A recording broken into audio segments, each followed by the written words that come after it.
Roll call. Good evening, everyone. Roll call. Mrs. Huerta. Yeah. Mr. Rock. Here. Mr. Stevenson. Vice President Rothstein. Here. President Tunnicliffe. Here. Thank you. Notice of meeting. Please take notice that adequate notice of this meeting has been provided in the following manner. That a written notice was sent from the office of the Secretary of the Board at 4 p.m. on January 7th, 2022, excuse me. That said notice was sent by regular mail to the West Orange Township Clerk and the editors of the West Orange Chronicle and the Star Ledger. That said notice was posted in the lobby of the Administration Building of the Board of Education. Please stand for the Pledge of Allegiance.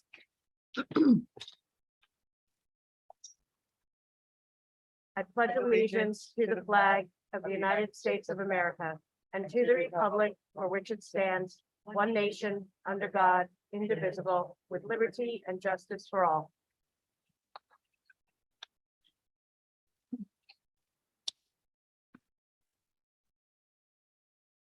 Okay, so in consideration of the closed public meeting of May 9th, 2022, do I have a motion to accept those minutes? All motion. Okay, thank you, Ms. Huerta, and thank you, Mr. Rock.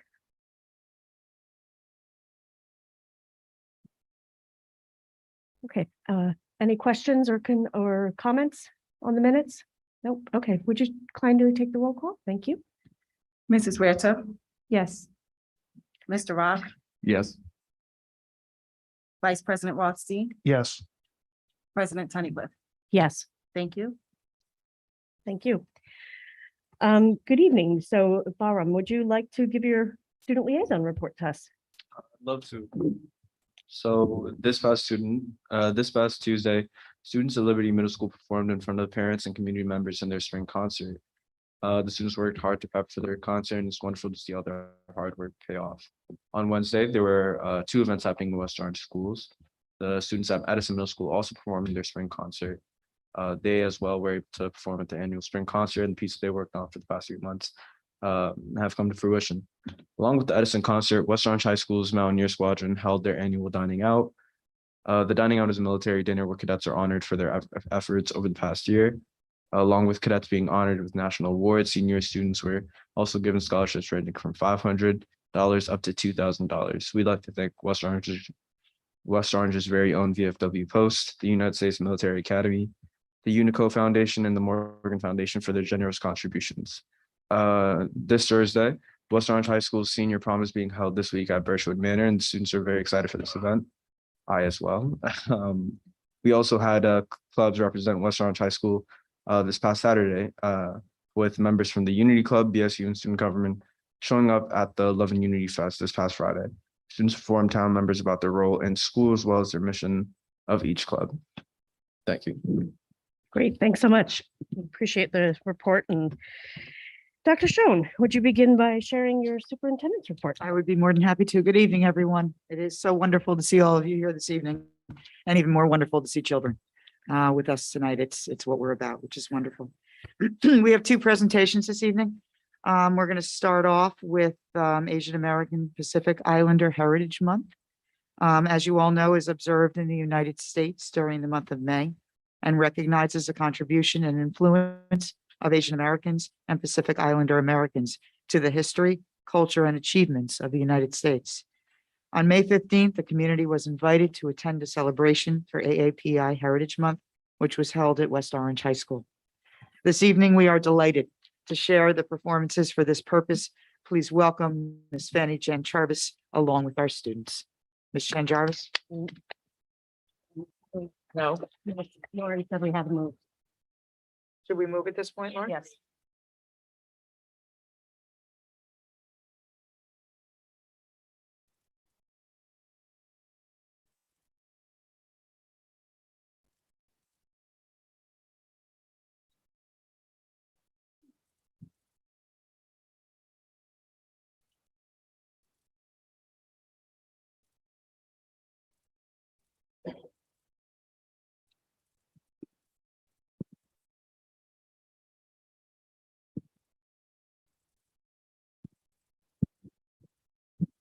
I could just adjust.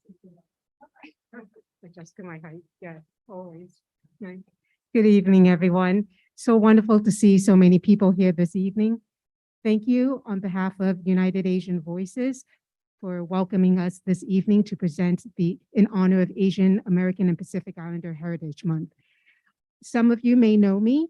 For those who don't, my name is Fanny, and I am a mother of 2 West Orange students, and I am also a founding member of United Asian Voices of West Orange.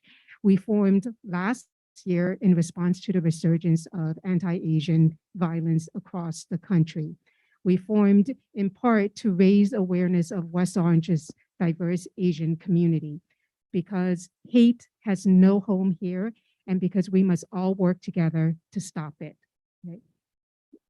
Allow me a moment to also say that UAV stands firmly against hate, and so we stand in solidarity with the families in Buffalo and around the country who have been traumatized by anti-Black, racist, and catastrophic violence. UAV knows how devastating and toxic hate can be. That is why UAV is absolutely delighted and proud that the district will be including Asian Americans in the K through 12 curriculum. Thank you so much. We all want the best education for West Orange students, a rigorous curriculum that thoughtfully and purposefully includes Asian Americans and more diverse voices is a model of educational excellence. Anything less than that would be a disservice to West Orange students and their families. Thus, UAV looks forward to following the district's progress in providing West Orange students with a truly inclusive and rigorous education that fully prepares them to thrive in this modern world. Thank you. For this evening, we have wonderful, talented, outspoken West Orange students here to celebrate AAPI Heritage Month. And for the first 2 students, I'd like to welcome up to the podium, or rather actually up to the standing mic, right? Sorry, yes, the little ones, okay. So we have Rayan Shetty, who is a 2nd grader, and Nahira Shetty, who is a pre-K student. And this is, of course, their lovely mother, Padma Shetty, and the father is back there, okay, Mahesh Shetty. Okay, their family is, thank you, Lauren. Their family is from India, and the 2 kids will chant a devotional prayer called the Jai Ganesha. In the Indian diaspora, Lord Ganesha is one of the most popular deities and is worshipped before any event or celebration.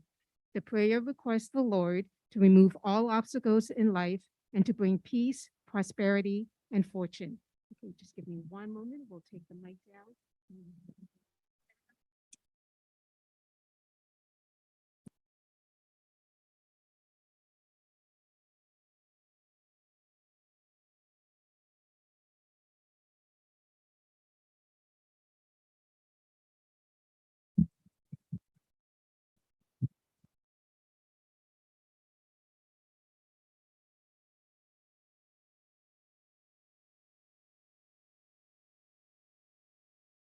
Jai Ganesha, Jai Ganesha, Jai Ganesha Deva, Mata Jaki Parvati Pita Mahadeva, Ekadanta Dayavanta Chara Bujadari, Mate Petilaka Sohe Mushaki Savari, Pana Chare, Fula Chare, Order Chare Meva, Laduan ka boga lage santa kare seva andan ko akade to kodin ko kaya ichit ko putra deta nirdin ko maya surya shama sharana ahe shafala ki jai seva mata jaki parvati pita mahadeva.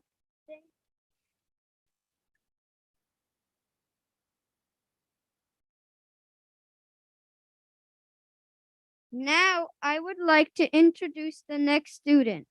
Riley Han is half Chinese and a high school junior. She She will sing an anthem entitled We Belong, written by a singer in California. The song is about how Asian Americans are often treated as outsiders in their own communities, when in fact America is the home to all of us.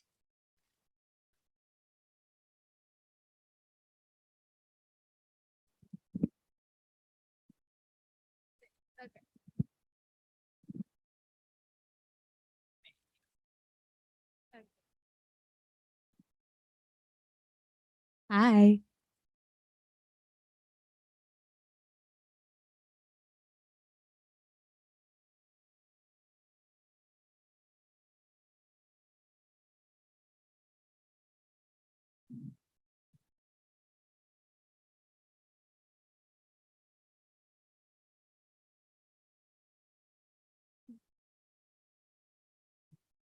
Yeah.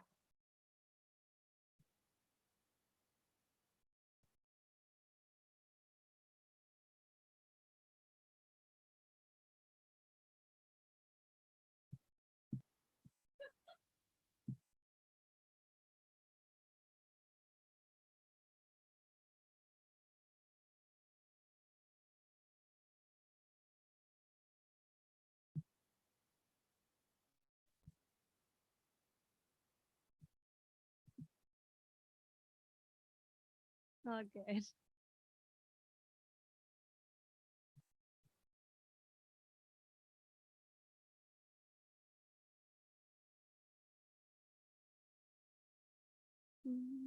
Ooh, I belong. Ooh, I belong here. Ooh, I belong. I belong. I've been doing the most, out of breath just to show that I deserve to be here too. But what I'm growing to know is I've always been home. There's nothing more for me to prove. Oh, I belong. Oh, oh, I belong here. Oh, oh,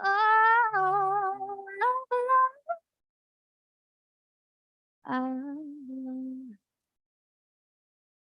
We all got rusty tapes, looping doubts, looping pains, dusty items we don't need.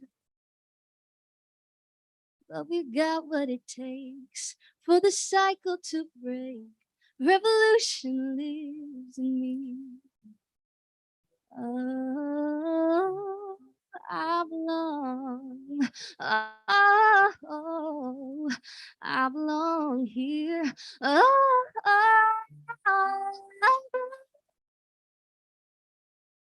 I belong. No, go, go, go. No, be, be. You don't have to feel alone. Well,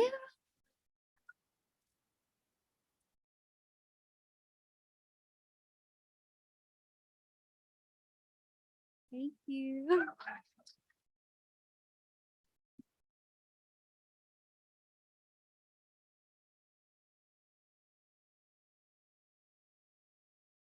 Now I'd like to introduce our next student. Camille Bugayon is a proud Filipina and high school junior. She has a passion for journalism and was recently named the next editor-in-chief of the high school newspaper, The Pioneer. Outside of school, she has been published in independent magazines, on autism research blogs, and in a Boston University newspaper.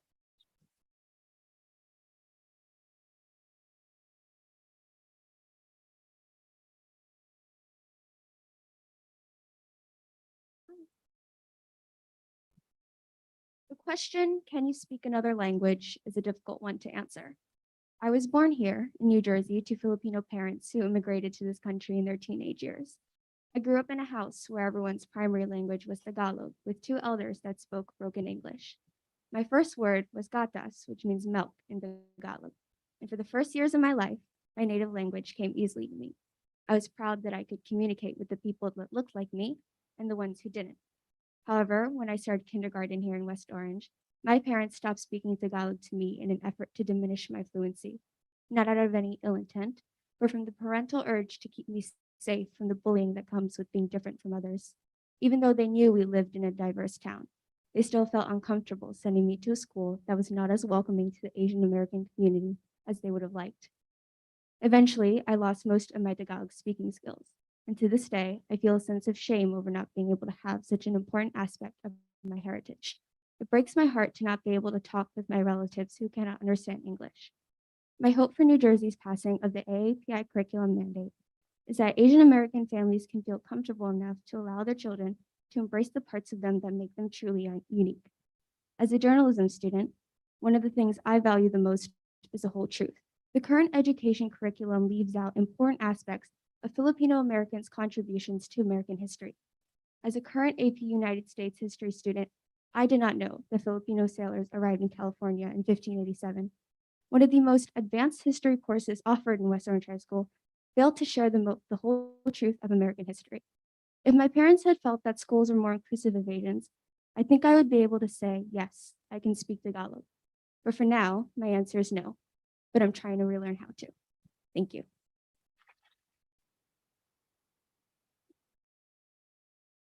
Now I'd like to introduce the next student. Lee Jarvis is a fifth grader and is proud to be Asian and Black. He will be reading an excerpt of I Want a Wide American Earth. This 1950 poem by Carlos Bulosan, a Filipino-American writer and labor activist, speaks of the courage, dreams, and determination of workers, immigrants, and Asian Americans, and the poem still resonates today.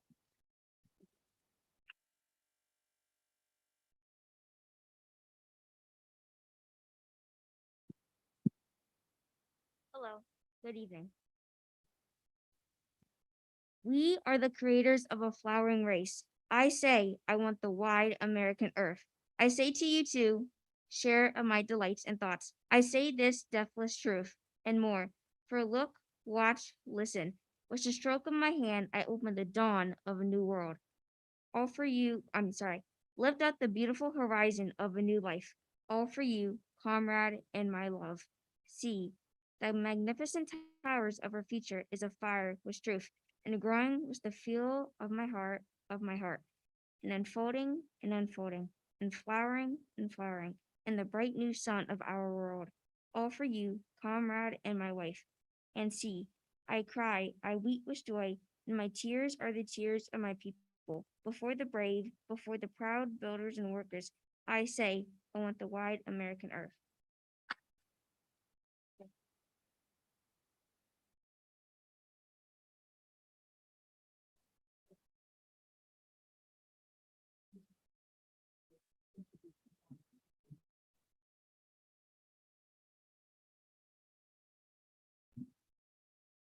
Now, I'd like to introduce the final student. Emily Liu is an incredible young woman who is a leader both in and out of the classroom. She is this year's valedictorian and is bound for Georgia Tech. Emily is Malaysian Chinese, and Asian culture has been a large part of her upbringing and in the development of her strong and compassionate character.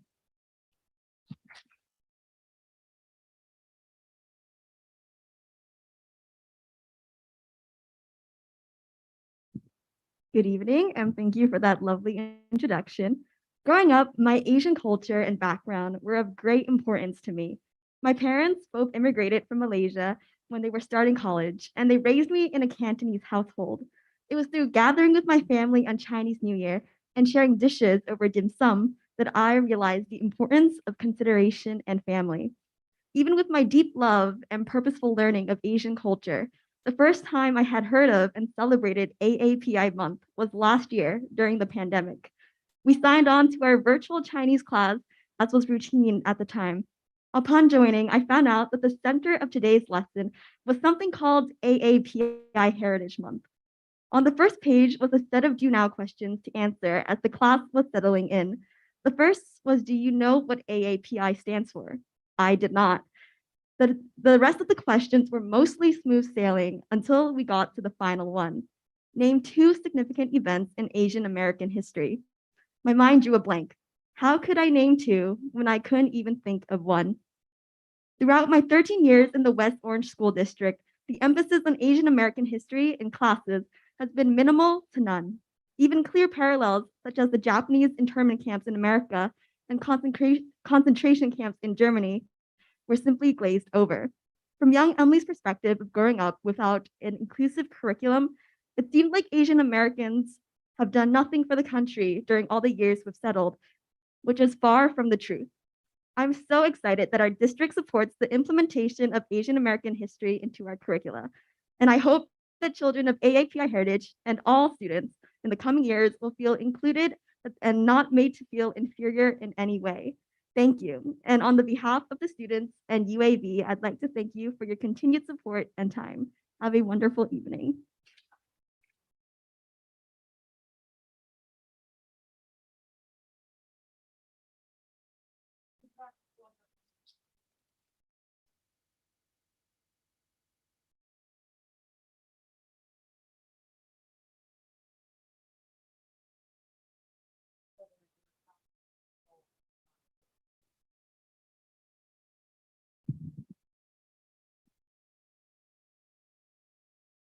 I'm all done talking.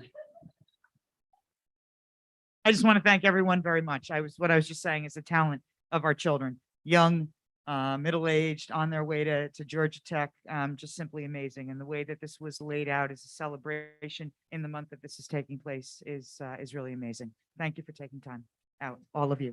Thank you very much. Lauren, are we okay with pivoting at this point? Okay, for those of you here with your children for AAPI, if you would like to leave, you're welcome to stay. We're going on to a very exciting presentation, but totally and completely up to you. Do you guys have studying to do, ice cream, anything? Okay. All right, at this point, I am going to thank you very much. Beautiful job. Beautiful, beautiful job. Thank you. You're welcome. I'm sorry. Great job. You, I met already. Thank you again. Thank you very much. Thanks for being here.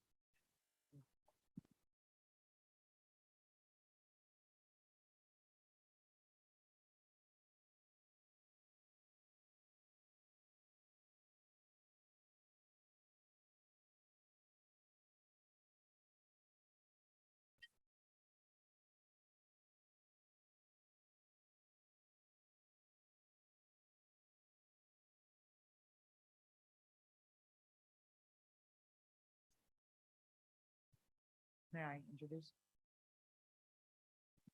Okay, everyone, at this point, we have a number of people in the audience that Mr. Mendez, our Assistant Superintendent for Curriculum and Instruction, will be able certainly to introduce. We are at an exciting point. I'm moving Melinda. Here I go. Am I here? Is this where I stay? Thank you, Brian. So we have a number of people here this evening. What we want to do is spend a little time talking about preschool expansion aid. This is an exciting application, an exciting endeavor. We have many faculty members here and parents part of our committee. So we want to thank you very much for taking some time out. So without further ado, Mr. Mendez. Thank you, Dr. Sean. Good evening. Whoops. Good evening to our board, to our West Orange school community. Thank you. This evening, we are here to finally present our preschool expansion, our 5-year plan.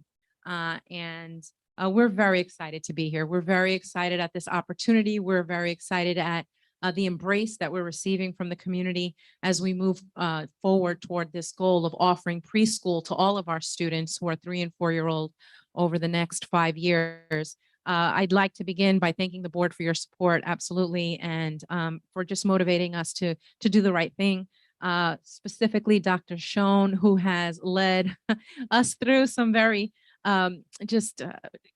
getting over all of the obstacles that come into play with thinking about serving over 900 students in such a short period of time. So thank you, Dr. Schoen, for everything you're doing. Tanya Flowers is also de facto on our committee as she thinks about all things dollars and making sure that we keep our budgets in line. We do have a very healthy, strong preschool expansion committee, which I think most of them are here. So I'm just going to ask everybody to stand so we can see that this is the work of all and the work of many. Thank you to every member on this team. Appreciate you greatly. I get to present, but on behalf of their work. And so you'll see by the names of those on the screen, the different roles that are being fed into the committee work. Beatrice Hanratty is the co-chair for this preschool committee. Kristen Gogarty Fitzgerald, who really thinks about all things special education with us and makes sure that we're in line with those IEP goals and all the laws, right? And then Constance Salembeno, she oversees our BMELC preschool disabilities program. She's also aided us in this work as we partner. Marie DeMayo and Anna Marti are principals of our Title I schools. Felix Plata, as it relates to ESL. We have Nancy Mullen, who has experience with our preschool at the high school, the program that's there for the students as part of career education. Then we have our reading specialist, Jennifer Sisman, Leslie Diglio.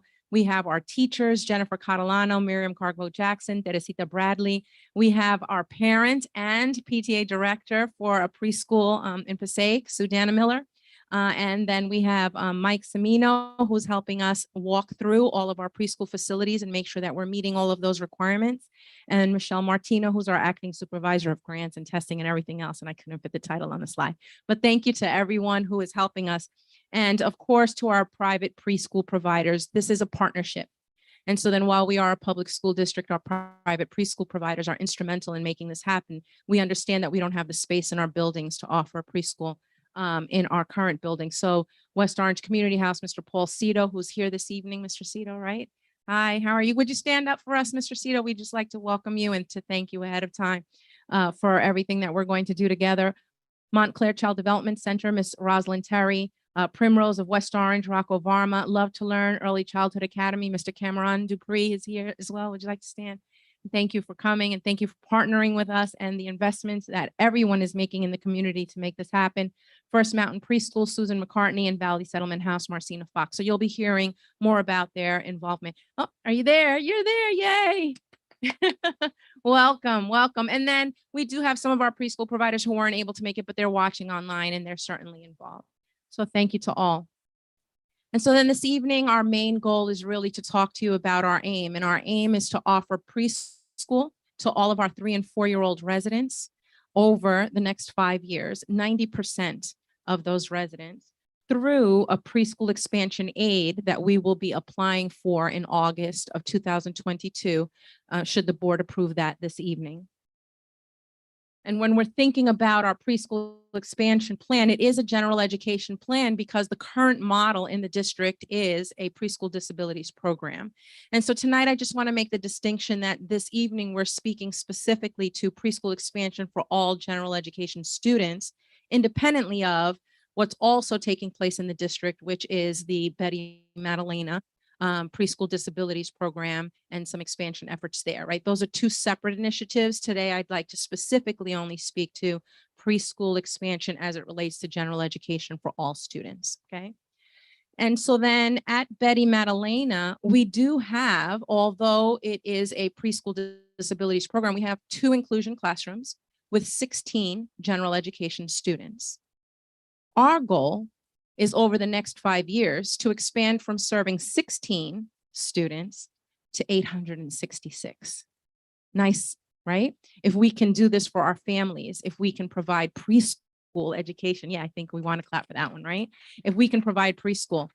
And so the New Jersey Department of Education calls this our preschool universe. And they say in your universe, West Orange, you have approximately 962 students. Their formula is they take our current first grade enrollment, they multiply that by 2 for 3-year-olds and 4-year-olds, and then they say, seek to serve 90%. There may be a 10% that choose to keep their children at home a little longer, that choose to serve, have them attend private, any different venue.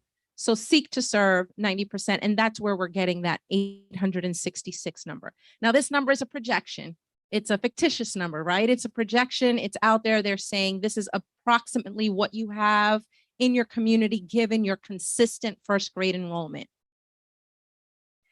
So therefore, we wanted to know, where are those approximate 900 students? Where are they? We sent out a survey to our families. We received 451 responses. And of those responses, 60% said that their children are attending an accredited preschool. 24% said that they are in daycare, 11% at home, and 4% with a family or friend. And just looking at that pie graph as representation, we could safely infer that at least 40% of our students are not in preschool. We leaned into that 60%. Parents, you're saying 60% of the students are in an accredited preschool. Where are they? Well, we know we have 16 in our 2 inclusion classes at Betty Madalena. We reached out to our private providers in West Orange and seeded our 320 currently attending preschool with a private provider that are residents of West Orange. Head Start has an additional 60. And we were also able to glean from our data 66 students that are outside of West Orange and providers. We asked our families, what are factors that are informing this decision? Because we see that there are 40% that are not attending preschool and 60 that are. And overwhelmingly, preparation for kindergarten was the number 1 factor for why parents are sending their children to preschool. Tuition costs as prohibitive. Family schedule, the parents communicated that they need wraparound programming, AM and PM services, because they might go to work early and leave late, not at the hours that a normal traditional school day. And socialization. We want our children to socialize. We want them to interact with other students. Other measures were special education, transportation, and more time at home with my child, but these were the primary factors for informing preschool enrollment. And so then our team really began to look at our research for the benefits of attending preschool. And we know with anything, there's research out there that would be a pro or a con. We in West Orange, alongside our kindergarten teachers, are taking the position that there are great benefits for attending preschool, whether it be easy transition into kindergarten, having a common playing field, right, where we are making sure that students who are coming into preschool with 2 years experience and those students who are coming in with no experience, that we're evening that ability to enter in from the similar access point. And so then we want to close opportunity and achievement gaps. The socialization, the social emotional learning, the fluency, the reading, the identifying my name, the ability to share and collaborate with my peers, the ability to sit in a structured setting and say bye to mom or dad as I'm leaving for an entire day.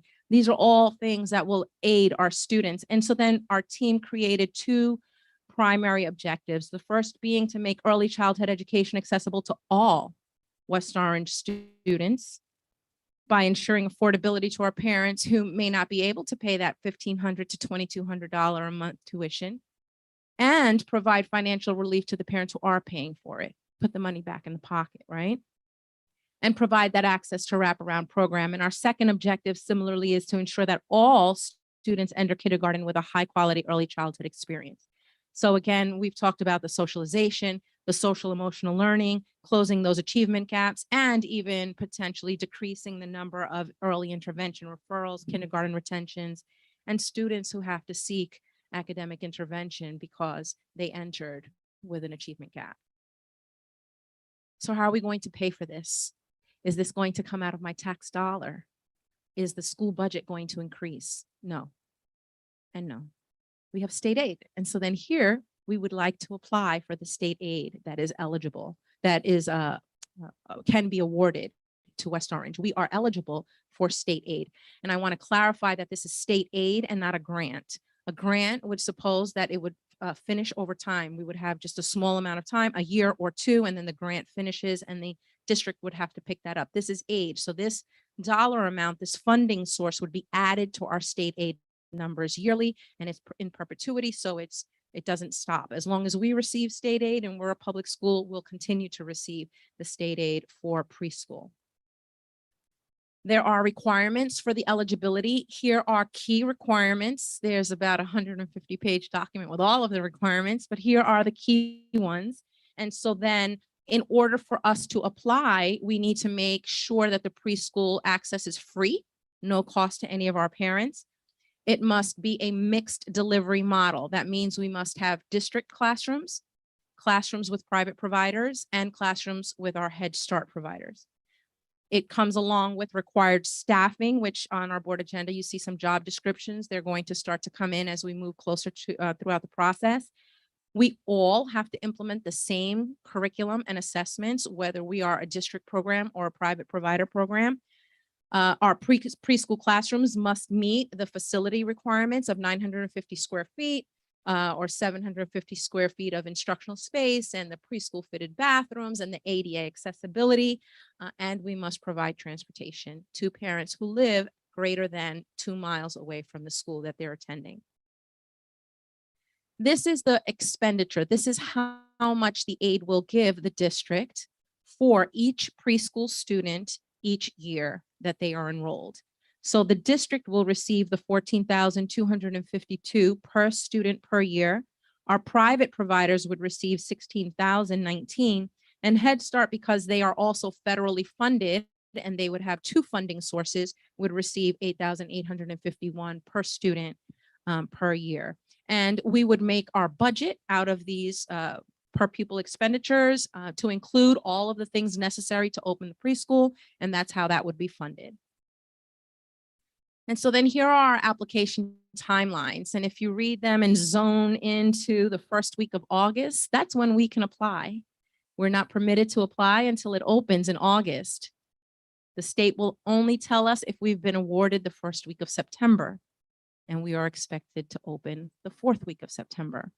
So we have 3 weeks.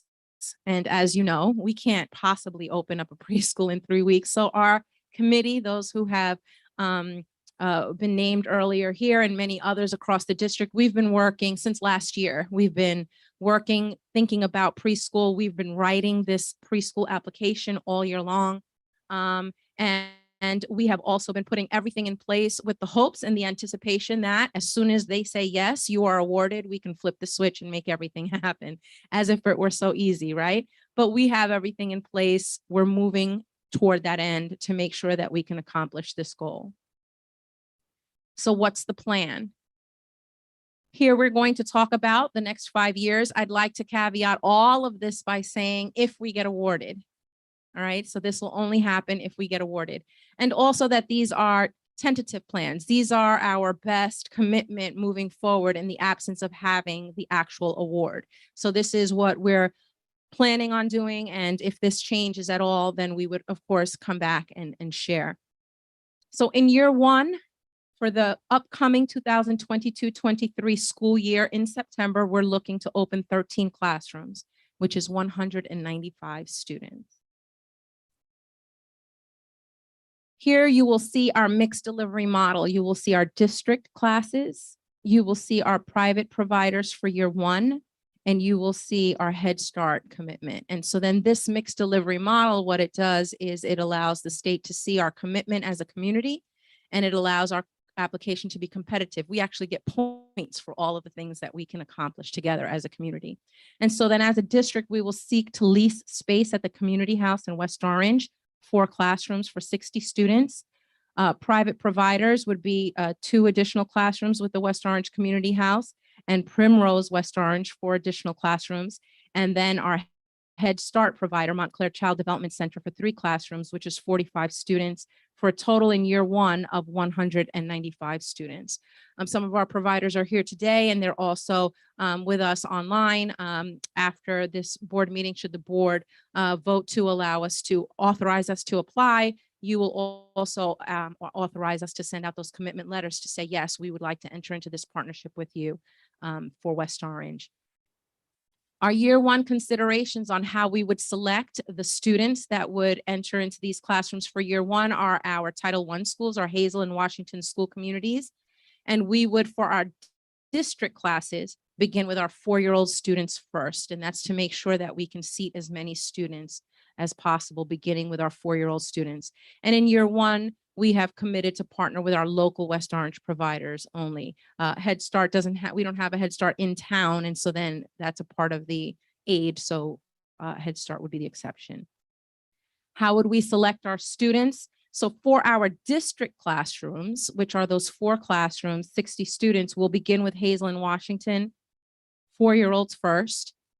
If we have additional seats, then we'll move on to their 3-year-old siblings. And if we have additional seats, then we'll move on to 3-year-olds from those communities. Our private providers are in a different situation. They're already enrolled, many of them, and many of them have 3-year-olds that are moving up into the 4-year-old seat, or even 2-year-olds that are moving up into the 3-year-old seat. And so then for any returning students to our providers or those who are already enrolled, regardless of the school that they're their neighborhood school, then those students would stay with the provider and just move up.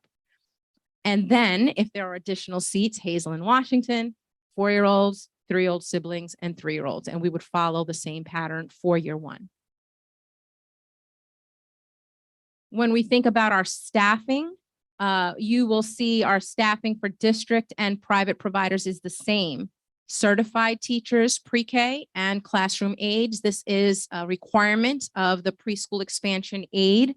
And just a note, it was a question that someone had asked, what happens with the salary in the 2 different areas? We will all be on the same salary guide, the partnership that exists between the Board of Education and the WOEA, so as not to create a competitive consideration there for anyone applying.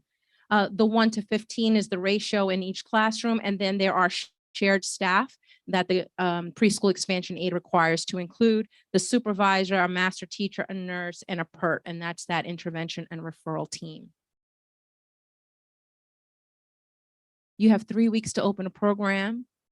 How are you going to staff it? And so then our plan B is listed first. We surveyed our preschool interest with our current staff on April 25th. We had 12 staff members who are certified and said that they would potentially be interested in being transferred into preschool. Therefore, we currently have 12 interested members of staff for our 4 classrooms that are district. And then plan A is, if this gets approved this evening, then tomorrow we are posting. We are posting for our pre-K teachers so that we can start interviewing, and with an anticipated vacancy pending being awarded the aid. And we are also monitoring all incoming applications. So as they come in, those are being monitored. Teachers with the pre-K start are being flagged and they're being called. Would you like to, are you interested in possibly partnering with us? So this is a 3-tiered approach to the staff, and then a sharing of that. So when we get applications of preschool, our providers may need staff. We know that there's a shortage, so then we would share those applications as well. Preparing our instructional resources and our furniture is critical since we only have that short turnaround time. And so then High Scope is the curriculum that is the NJDOE on the list of approved preschool curricula. That is the one that we will choose, and that's the one that we will present to the board after the council in June. So we will go to curriculum council first and then come to the board for our curriculum and our assessment. High Scope is also going to be used in our provider locations as well, and many of them are already using High Scope, so then the transition won't be great.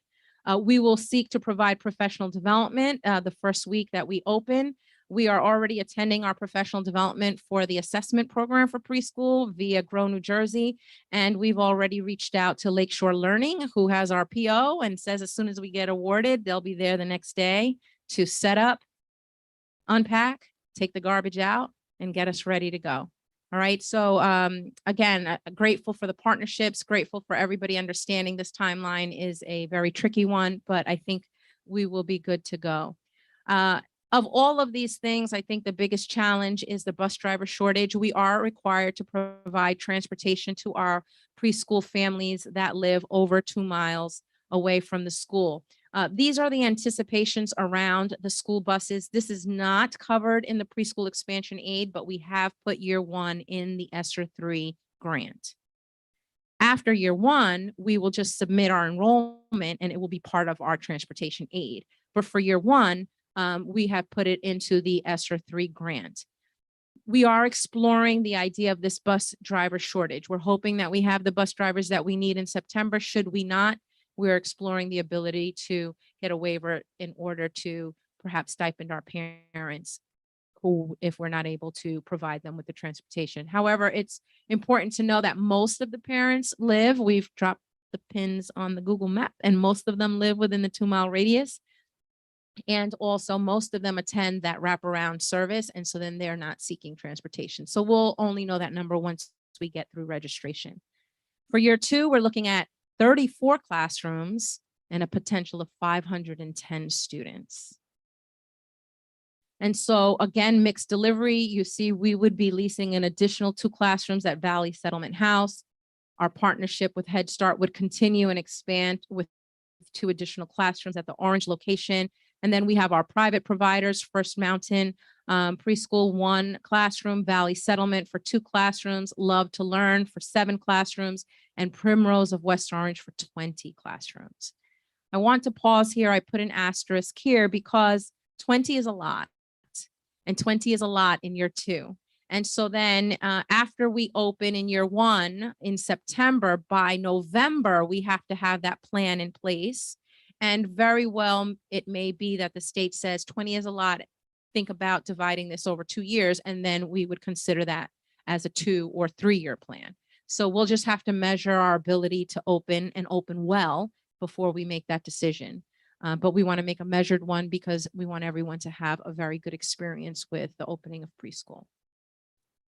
In year 3, we would be adding 6 classrooms at 90 students, again, leasing another 5 classrooms, and Valley Settlement's commitment of the additional classroom in year 3.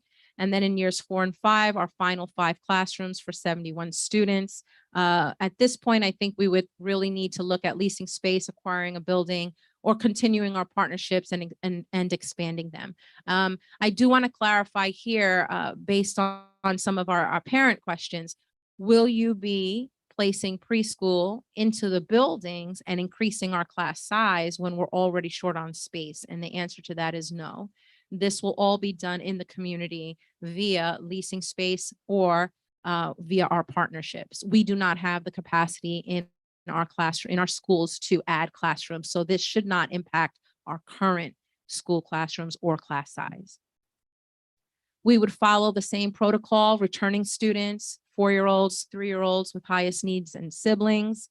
And these are our next steps. Tonight, again, we're presenting to you the board to authorize our application, to authorize our sending out our letters of commitment, the approval of our preschool job descriptions. There are more to come, so there will be a series of them. We will begin posting pending approval tomorrow. June 8th through August, you'll see us pushing out into the community. So it will be social media. It will be posting on our district website, letters going out to Hazel and Washington communities. It will be going to those 2 schools to have meetings with the families, beginning preliminary registration pending board approval and pending the award. And our preschool committee will continue writing throughout the summer. And then in early September, once we're awarded, we will confirm the enrollment with our parents. We'll have our open houses, get our staffing and transportation together. I see your feet doing this. I love it, right?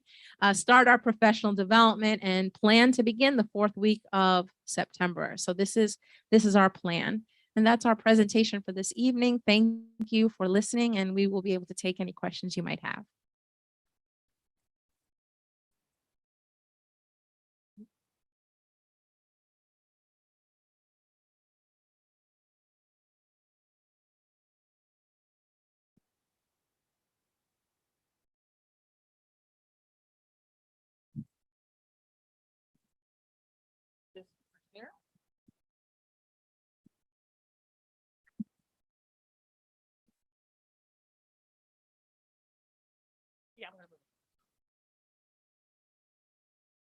Yeah.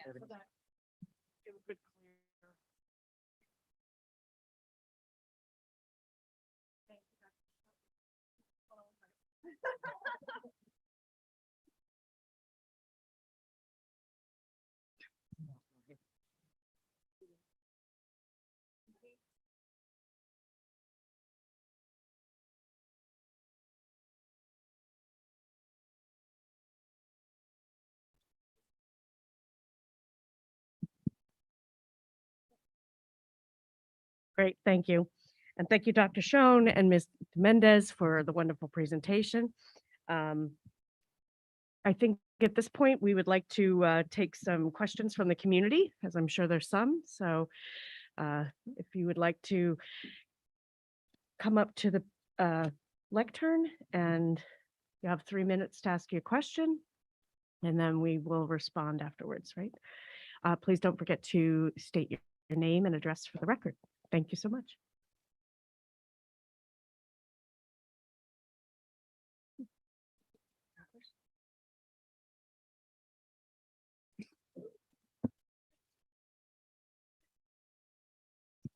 Good evening, Taz Roro, 24 Hutton.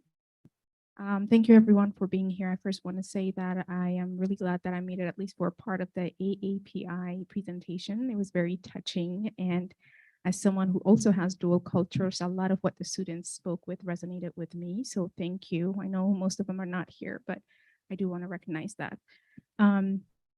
So the presentation today was very exciting to see. This is something that we've been working on for 2 years now, and I love the excitement. I love the partnership between the private centers and our district. I know space was the thing that made it impossible in the past. Anytime this question came up, we just don't have space. And so I'm glad that we're making that partnership. The one thing I will ask kindly is, as we're talking about this story of pre-K and how it came about to be, I would love the story of the PTA to be included there, because it's the Council of PTAs that championed this and worked on it enough so that it could be taken up by the district as a project. And so as we're socializing this, can we please also include that as part of the story? Thank you. Thank you. Anyone else?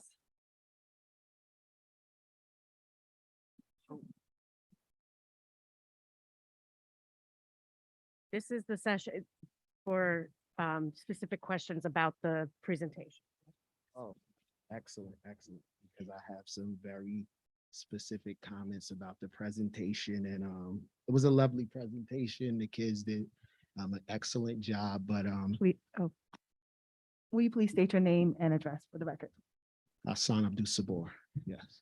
So I have to say something, and I'm a little upset. I mean, a lot of upset, because last month, my daughter's teacher was going to teach a lesson on how to pick cotton.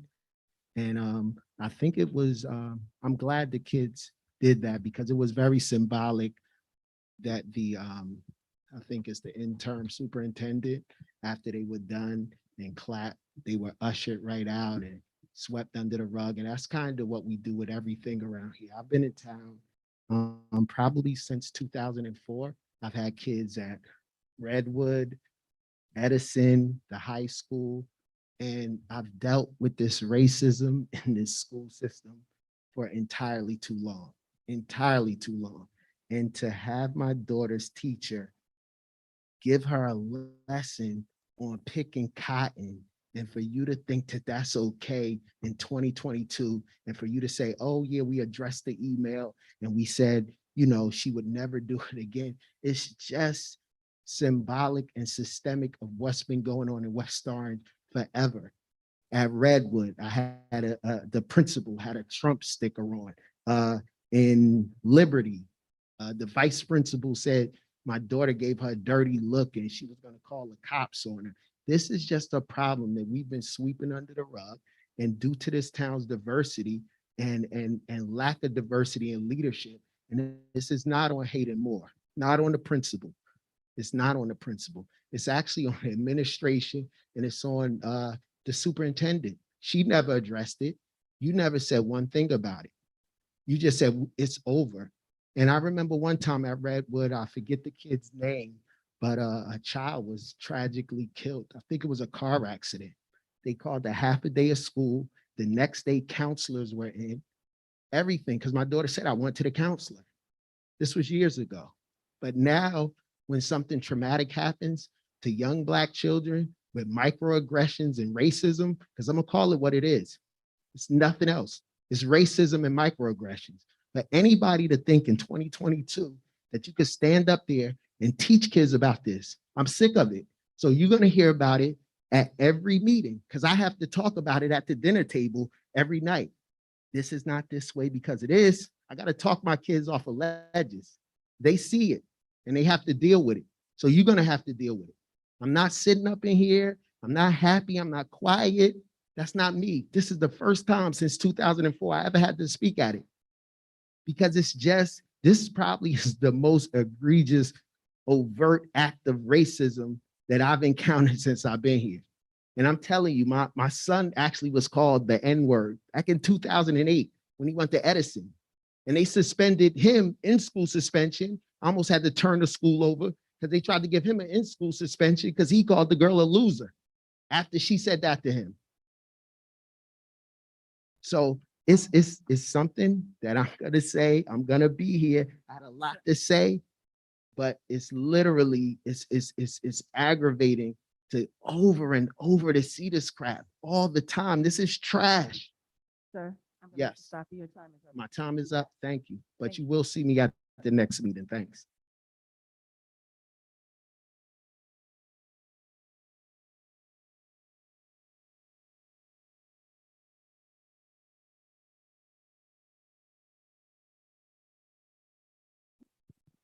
Good evening. Thank you for what you said. My name is Mel Julie Valdez and I live at 16 Elm Street. I have a lot of things to say regarding the preschool expansion.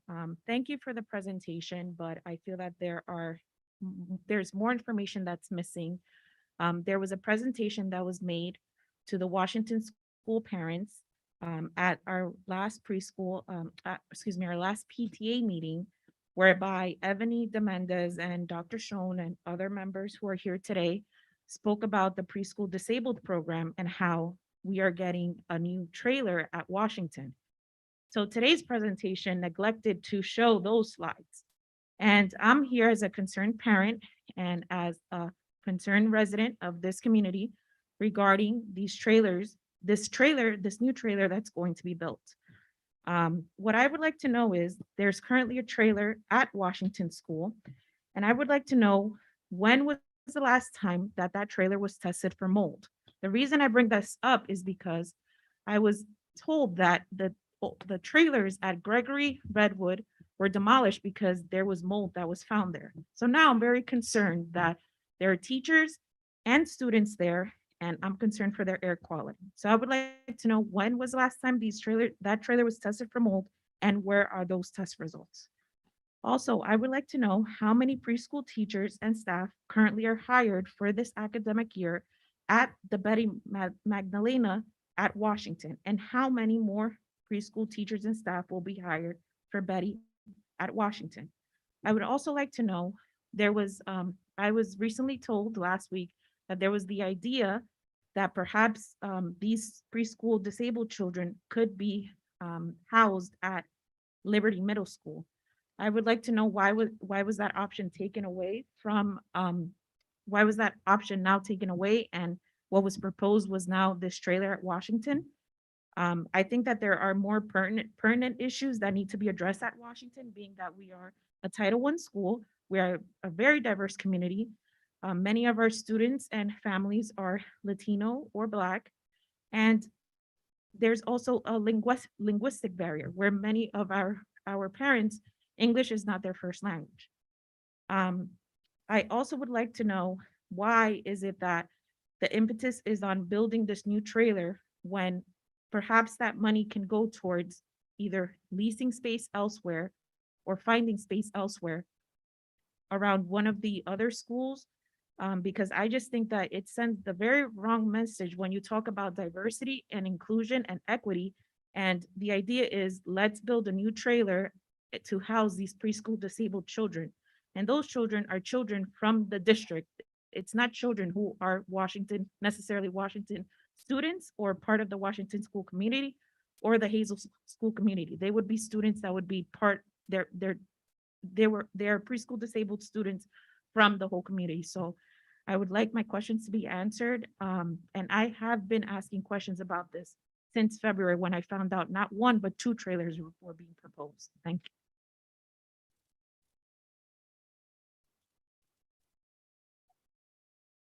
Sure. Mr. Would you like to respond to some of those questions? Thank you. So I'd like to begin just by thanking Tez Roro and yes, the PTA Council, and I apologize for that, Tez. Last year, Ms. Roro approached the superintendent to discuss the preschool aid that was available and encouraged the district to apply.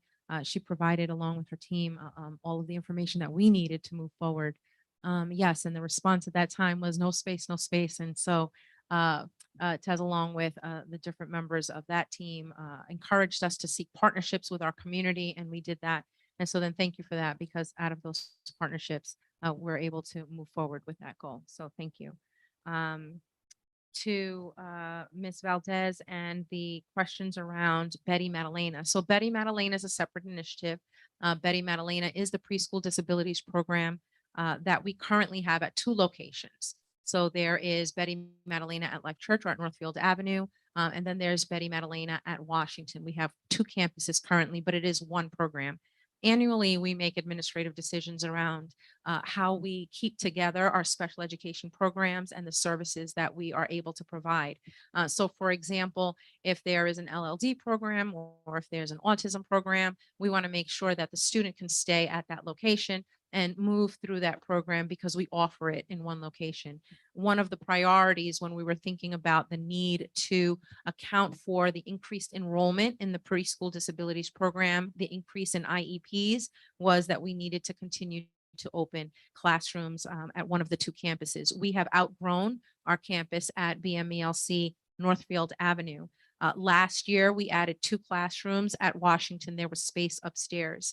In January, we opened up a 3rd classroom at Washington. And so then now there is a projected enrollment increase of over 25 students, and that would make 2 classrooms that we would need to add. And so then we were able to consider how to do that on these 2 campuses so that we don't separate the program any further until we are able to identify a space that we can lease or acquire a building, which at some point the board will need to make that decision around how we're going to do this, because we are expanding.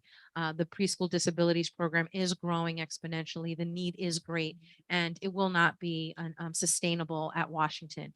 We recognize that the trailer is a temporary fix. It is in a 1-year ESSER grant. It will pay for that to be placed at Washington in order to accommodate the 2 new sections that are needed. So there are currently at Washington 4 teachers, and we're adding 2 additional teachers. At Betty Madalena at Northfield, we have 6 teachers. And so then that's a total of 12 teachers for the Betty Madalena preschool disabilities program. We have explored conversations around central office, about going out for a referendum, about looking at different places in town to lease space. So again, that will be something that the administration over the next few months will have to explore further and then propose a recommendation. Thank you. Perfect. The question in regard to the trailer and testing for mold, I don't know when that was done last, if in fact it has been. I will have that information tomorrow, and I will reach out to you personally, Ms. Valdez, to let you know where we're moving with that. I don't have that information with me. And if we're going to move forward, which I assume we will, with testing, what that looks like and when we can anticipate results. Thank you.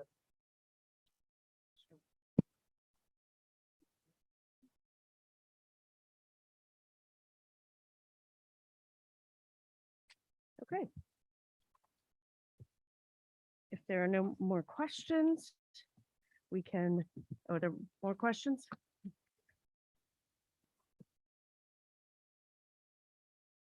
Ronnie Spruce. I reside at 115 Old Shore Hills Road here in town. Spoke at the last meeting. I did request information regarding whom is the person that regulates Ms. Sweeney's curriculum to ensure that she will not continue to teach that class nor any other classes. And I did not receive any information regarding that.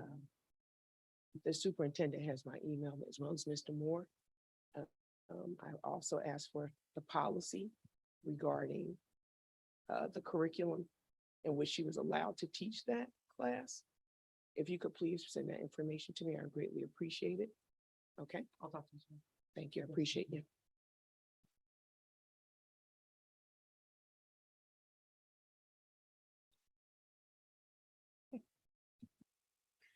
Anyone else on the presentation tonight? Okay. So moving forward, how about we do committee reports? Do I have any board members who would like to share their committee report with us tonight?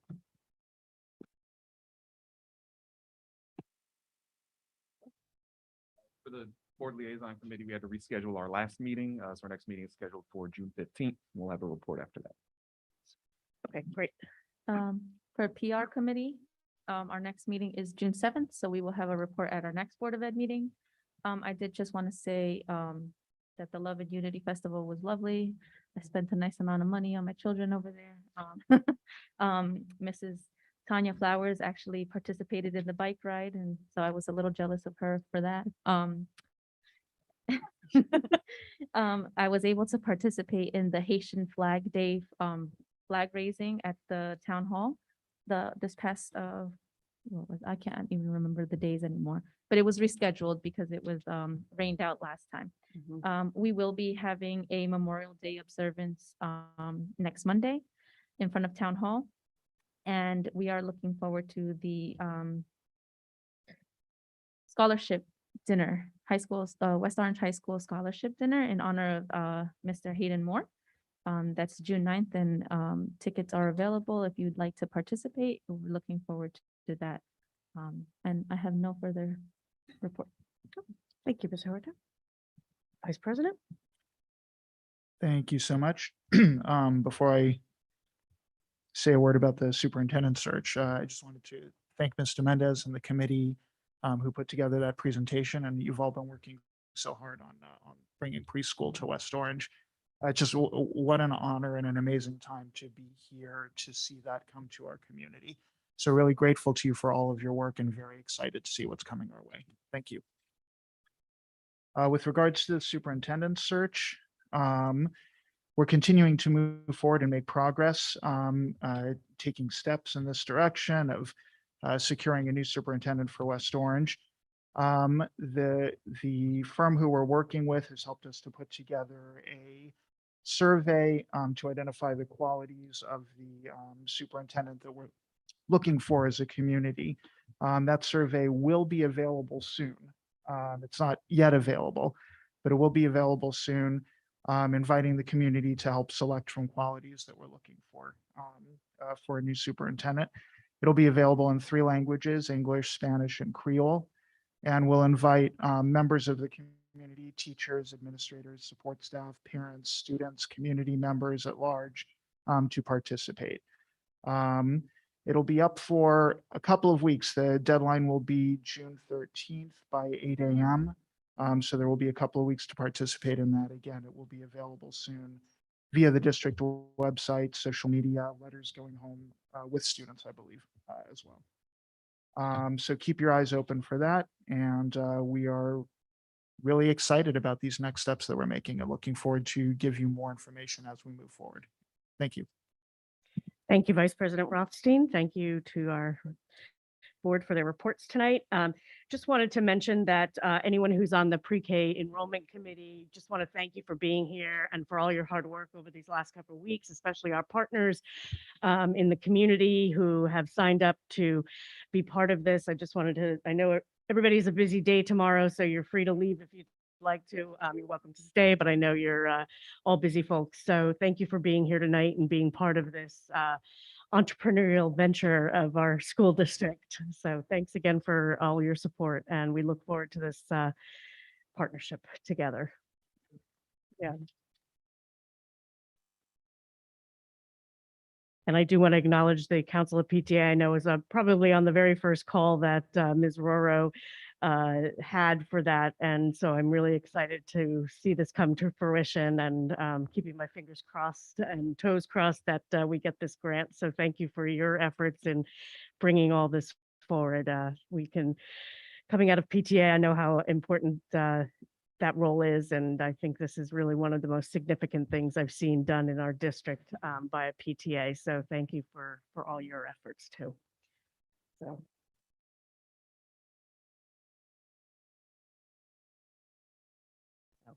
Okay, so I'm going to move on to my president's report. I just also wanted to say thank you to Mr. Mendez and all of our committee members for being here tonight, and also for the Fanny and the United Asian Voices who are here, and our wonderful students. They always make us so proud, and with their eloquence and grace in front of an audience. So, and their message is really important. And I think, as we see an increase in violence, I think we need to figure out how we as educators can work together to solve some of these more global problems. But I do appreciate them being here and the message that they're delivering. But tonight was really filled with hope and joy, and that's what I'd like to focus on. So for my president's report tonight, as you know, I'm trying to highlight one of our schools every time we have a board meeting, and during the month of April, we are going to talk about Liberty Middle School and what they did. So they provided 2 school-wide motivational assemblies to inspire our students towards positive decision-making, being resilient during these challenging times, and learning how success requires some hard work. They also had the Liberty Middle School Helping Hands Club recently visited Washington Elementary School kindergarten classes and did a reading and an art activity with them. The club will be traveling to the community food bank in Hillside in June to help sort and package items in their warehouse. They also had a wonderfully successful production and performance of The Wizard of Oz by Liberty Drama Club at the end of April, and that included 3 separate performances, involving over 50 students. Some congratulations to all of the student thespians over at Liberty.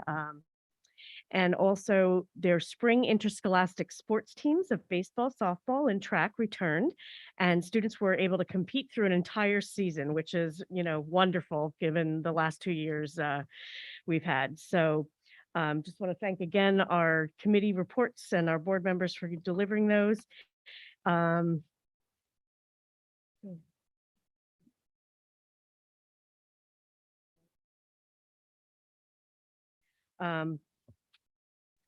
All right, so then we're going to move on now to our resolutions.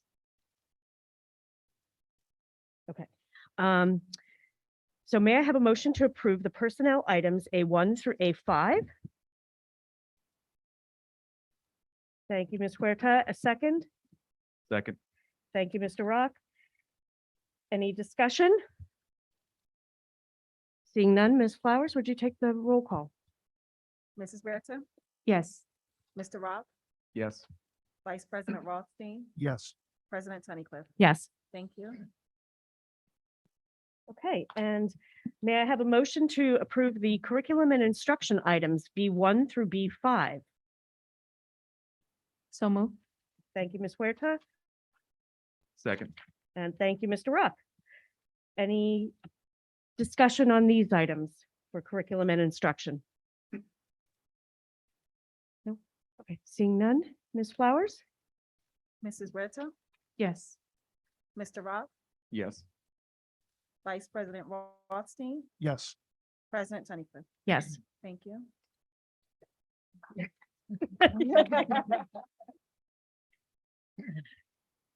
And may I have a motion to approve the finance items for items C, special services items 1 through 3, and business office items 1 through 11? So moved. Thank you, Ms. Huerta. Seconded. Thank you, Mr. Rothstein.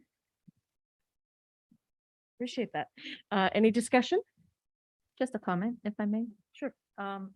If the community would notice that the retaining wall for Washington is in here, and so I just wanted to say thank you to the administration for, prioritizing this. It has been a long time coming for Washington Elementary School.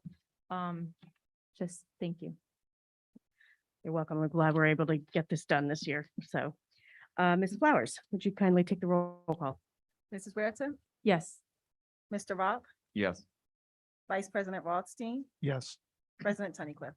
Yes. Thank you.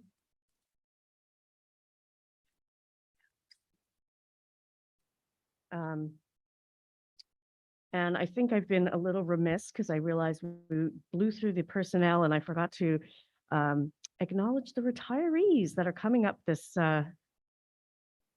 year on this agenda.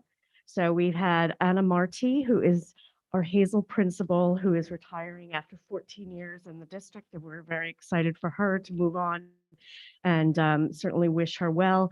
And on our non-certificated staff, we have Lisa O'Kyle from Kelly, who's one of our power professionals. She's retiring after 17 years, so we wish her well and in joining her colleagues on the Every Day is Saturday Club. So thank you. Thank you, Mr. Rothstein, for remembering that. And then, okay, so thanks to all my board colleagues for the last resolutions. Next up, we have petitions and hearings of citizens on either agenda items or non-agenda items that you wish to discuss. Again, you'll have 3 minutes to speak. Please state your name and address for the record. You can approach the lectern at this time. Thank you.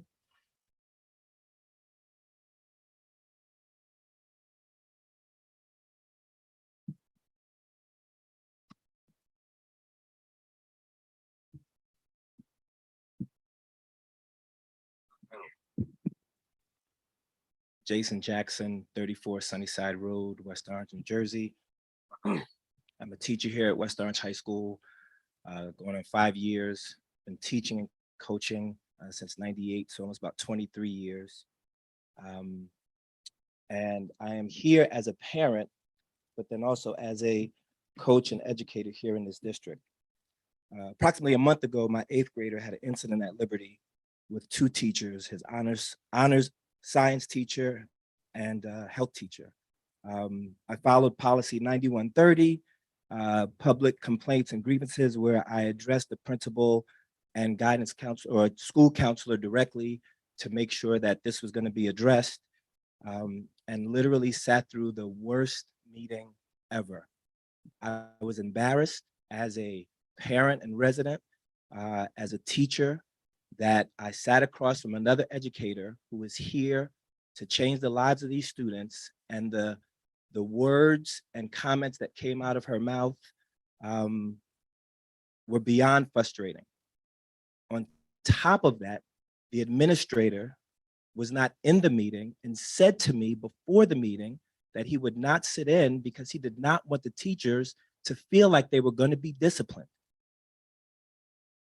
When I talk about sitting there heartbroken, I am in touch with 300 to 500 students between my classes, coaching the youth every year. I was heartbroken and so frustrated that there's an educator in this school treating my son and other students in this manner. And to not have the respect from the principal to sit in on the meeting, and then wanted to tell me after that he didn't want to, because we're both WOEA. I'm a parent first. We're WOEA, and he didn't want to come in between us. This woman came to the meeting with a union rep. She berated my son when she found out I was in the building. She wanted to talk to me about my email that I had sent. I wanted to stop to find out how come she stood my son up in front of class to ask, why is your father here? I'm not racist. Did you take him in the hallway and ask him that? No, you did that in front of class and then made these comments? Disgusted. And then I had to email the principal back. This happened the day before spring break. So I understood, okay, break is here, but I should hear back from somebody by Wednesday after break. I had to send an email Thursday and Friday after break and include the supervisors of these 2 teachers because I didn't get what I needed from the only thing I got response from was the school counselor.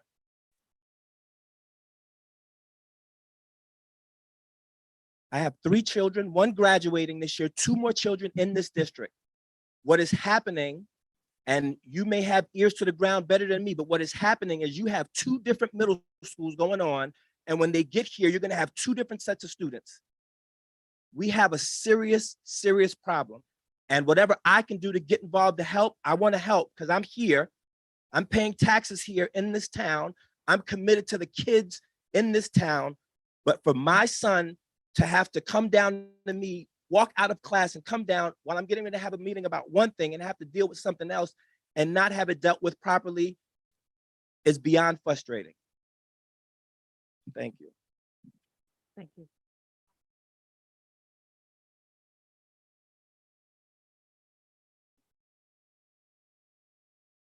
I'll take care of it.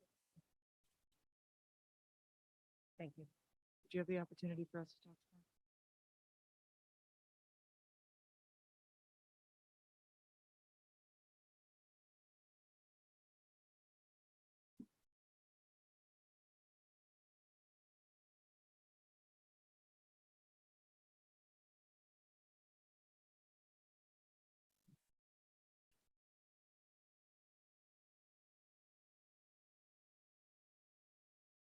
Hi, everybody. Good evening. My name is Stacy LaFontaine. My address is 16 Kendall Lane in West Orange.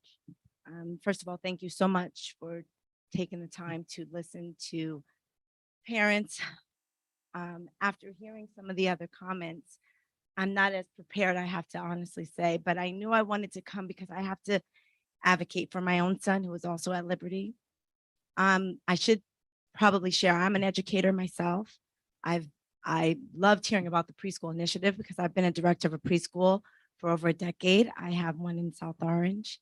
I'm an advocate for children, so I'm definitely going to advocate for my own. I respect everyone being here because our goal, the one thing we all look different, but I like to believe that we all have the same common denominator, that we love children, right? So my son, I have one at Liberty and two at Redwood. I'm here because my son has come home with the feeling of being discriminated against by his teachers. I spoke to the principal of the Liberty, and the resolution that my son was given was they moved his advisory so he didn't have to deal with that teacher. And on surface, that might seem like some resolution, but I have to think about the other Black children that are also in that class and that school, especially since we've had a very large amount of threats to the school. I've had email about bomb threats, shooting threats. I've had teachers' names that were written on bathroom doors. And I asked the principal, was one of those names the teacher that my child has felt discriminated against? Because he has two loving parents who are advocates. Maybe somebody else might not have that same home, right? And I could imagine if they felt, and this is what is going on, that they were called in the school. My son has felt discriminated against when he's walking with peers that aren't Black, because my kid has braids in his hair, that he was treated differently in the hallways. A teacher yelled at him. The same teacher said he's grounded. I said, babe, you only have one mother that can ground you. That's me. I don't expect a professional. I would never speak to another parent, a child that way. And my husband, who was supposed to be here, but he's watching the kids, he gave me some notes and just put that, unfortunately, as Black parents, these aren't the first conversations we have, right? We understand I have to raise my child a little bit differently than maybe you do. And that's no fault to your own. But please, please understand how frustrating that it is for Black parents to raise their children. And when you send them to school, you're expecting that same type of, you can trust your teachers, right? As little kids, we've all done that. You can trust your teachers, but when you can't, that's the problem that we're having, right? So my husband's notes are, unfortunately, my child, we try to prepare him as much as we possibly can, right? But unfortunately, we're not with him at all the times during all these situations. We have used each one of these as teachable moments, as every good parent should, right? But what is disturbing, unfortunately, is how the teaching staff have impressions that these actions are okay. I hold the administration ultimately responsible, but not holding them accountable. The lack of conversations to the student body is in condoning these actions. You are leaving our children confused, hurt, and having no trust in a faculty that is supposed to support all students. And I say this because not only do we have to teach them about their interactions, of course, they've just come off of a pandemic. We're talking about middle school. They not only have gone through a pandemic, they're going through puberty at that same time. I know my time is up, But what I'm asking is that you please understand that we are teaching about what's going on at Top Supermarket. We're teaching them about George Floyd. We have to have different conversations. And then when a teacher is yelling at my son, but not at someone that doesn't look like him, he's getting in trouble for things that are no reason. And then the solution is not to investigate the teacher, which is what I asked of the principal, but was not done. I know that we can't cure racism. I'm not asking that. But I did move to West Orange from South Orange because I felt that we had a fighting chance. Thank you. Thank you.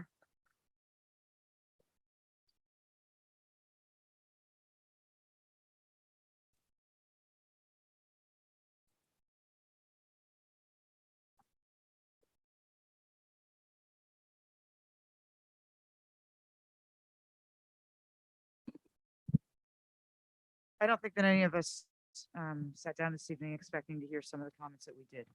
But the bottom line is that we did. And the comments that we heard were well articulated. They were spoken from the heart. And clearly, we need to look into some things. While we can't fix everything, we can definitely put it at the forefront of what it is that we're doing. I will look into these things personally tomorrow from every aspect. The comments were heartfelt. And you never want your children to feel badly. They need to feel special. And our job is to make them feel that way as much as we can. So for not doing that, and for the circumstances that you had talked about, and I am not familiar with those, but I will become abundantly familiar with those tomorrow. I'm sorry that this is the sentiment that you are coming home with, that your children are, that you are as parents.